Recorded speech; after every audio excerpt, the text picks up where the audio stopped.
मित्रांनो, महाराष्ट्राच्या राजकारणामध्ये पुन्हा एकदा असा गेम प्लॅन सुरू झालाय की ज्यामध्ये कोण कोणाला मात देतोय हे अगदी शेवटपर्यंत तुम्हाला समजणार सुद्धा नाही।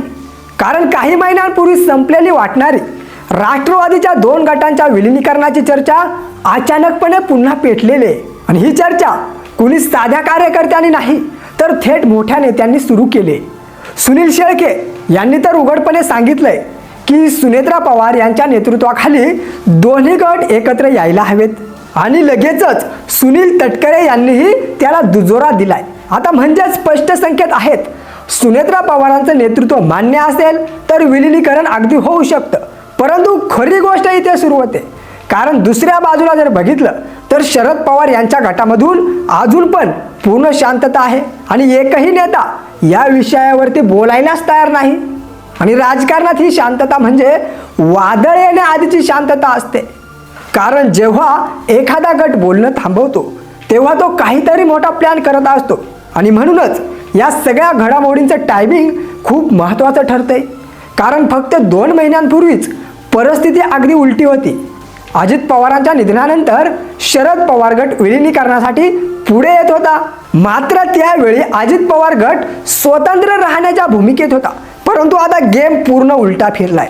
अजित पवार गटच आता विलीनीकरणासाठी पुढे येतोय आणि शरद पवार गट अगदी शांत बसलाय। म्हणजेच आता प्रश्न एकच आहे, असं काय घडलं की ज्यांनी आधी नकार दिला आता तेच आता पुढे येत आहेत आणि जे आधी तयार होते ते मागे का सरकलेत?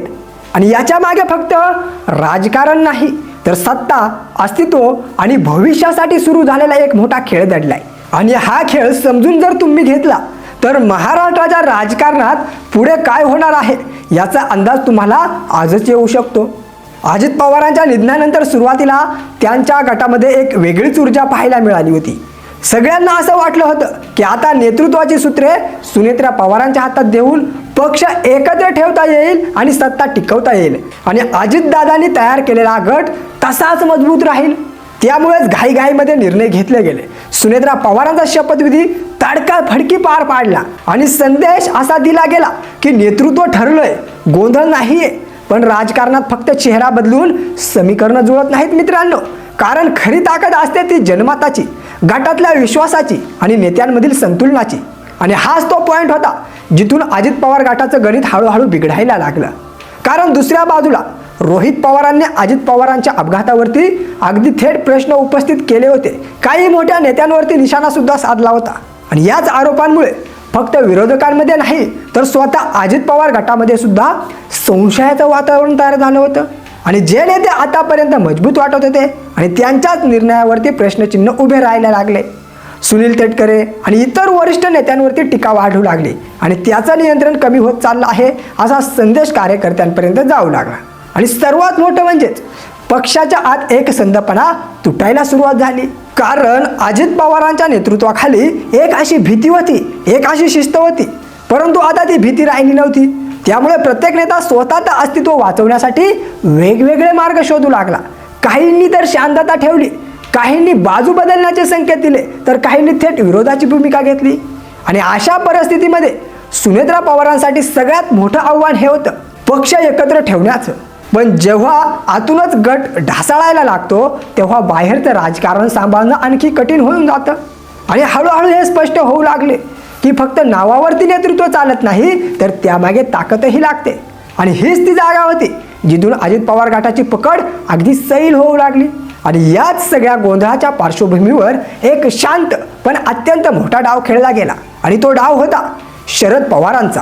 कारण जेव्हा सगळ्यांना वाटत होतं की आता ते सक्रिय राजकारणातून बाजूला होतील आणि निवृत्तीचा मार्ग स्वीकारतील आणि पुढचं नेतृत्व नवीन पिढीकडे जाईल, तेव्हाच त्यांनी अचानक संपूर्ण गेमच उलटा केला। त्यांनी निवृत्तीचा विचार बाजूला ठेवत पुन्हा एकदा राज्यसभेचा रस्ता पकडला। आणि हा निर्णय फक्त राजकीय नव्हता तर तो पूर्णपणे स्ट्रॅटेजिक होता। कारण त्यावेळी एक मोठी लढाई सुरू होती सर्वोच्च न्यायालयामध्ये। राष्ट्रवादी काँग्रेस नेमकी कुणाची, पक्षाचं चिन्ह नेमकं कोणाचं आणि या सगळ्या प्रश्नांवर अंतिम निर्णय होणं बाकी होतं। आणि अशा वेळी जर शरद पवार सक्रिय राजकारणामधून बाहेर गेले असते तर त्यांची बाजू कमकुवत झाली असती। आणि यामुळेच त्यांनी एकाच वेळी 2 गोष्टी साध्य केल्या। एक म्हणजे स्वतःचं राजकीय अस्तित्व जिवंत ठेवलं आणि दुसरं म्हणजे कायदेशीर लढाईमध्ये स्वतःची बाजू मजबूत केली. पण या निर्णयाचा सर्वात मोठा परिणाम झाला तो अजित पवार गटावर. कारण त्यांना असं वाटत होतं की शरद पवार बाजूला होतील आणि नेतृत्व आपोआप त्यांच्या हातात येईल. परंतु तसं अगदी झालंच नाही. उलट शरद पवारांनी पुन्हा कमांड घेतल्यामुळे सगळं गणितच बिघडलं आणि आता परिस्थिती अशी झाली की जर न्यायालयाचा निकाल त्यांच्या विरोधात गेला तर अजित पवार गटाचं संपूर्ण अस्तित्वच धोक्यात येऊ शकतं. पक्ष, चिन्ह, ओळख सगळं काही हातातून जाऊ शकतं आणि हीच ती भीती आहे जो आता हळूहळू त्यांच्या हालचालींमध्ये दिसायला लागले. म्हणूनच जे लोक आधी विलिनीकरणाला विरोध करत होते आता तेच पुन्हा त्या दिशेने विचार करताना दिसत आहेत. कारण हा फक्त राजकारणाचा प्रश्न नाहीये तर अस्तित्व टिकवण्याचा प्रश्न बनलाय. आणि इथून पुढे जे काही निर्णय घेतले जातील ते भावनिक नसून पूर्णपणे गणितीय असणार आहेत. परंतु या संपूर्ण कथेत अजून एक मोठा खेळाडू आहे आणि तो म्हणजेच सत्तेचं वास्तव. कारण महाराष्ट्रातलं राजकारण हे फक्त या दोन गटांपुरतंच मर्यादित नाही तर त्यामागे अजून मोठी समीकरणं काम करत आहेत. विशेषतः एकनाथराव शिंदे आणि भाजपचं समीकरण. आज परिस्थिती अशी आहे की सत्तेत असताना सुद्धा प्रत्येक गटाचं स्वतःचं अस्तित्व टिकवण्यासाठी झगडतोय आणि अजित पवारांच्या पक्षात त्यांच्या गटातली ताकद हळूहळू कमी होताना दिसते. कारण आधी जे नेते त्यांच्या नेतृत्वाखाली एकत्र होते आता ते वेगवेगळ्या दिशेने हलताना दिसत आहेत. काही नेते स्थानिक पातळीवर शिंदे गटाशी जवळीक वाढवताना दिसत आहेत तर काहींनी अगदी शांतपणे आपली भूमिका बदलायला सुरुवात केली. आणि सगळ्यात महत्त्वाचं म्हणजेच पक्षातली ती जुनी भीती, तो शिस्त आता राहिलेला नाहीये. अजित पवारांच्या काळात एक आदेश म्हणजे आदेश होता, परंतु आता प्रत्येक नेता स्वतःचं राजकारण मांडतोय. त्यामुळे गटबाजी वाढले आणि स्पर्धा टोकाला गेली आणि एक संधपणा तुटताना दिसतोय. आणि अशा परिस्थितीमध्ये सुनेत्रा पवारांसाठी नेतृत्व टिकवणं हे खूप मोठं आव्हान बनलंय.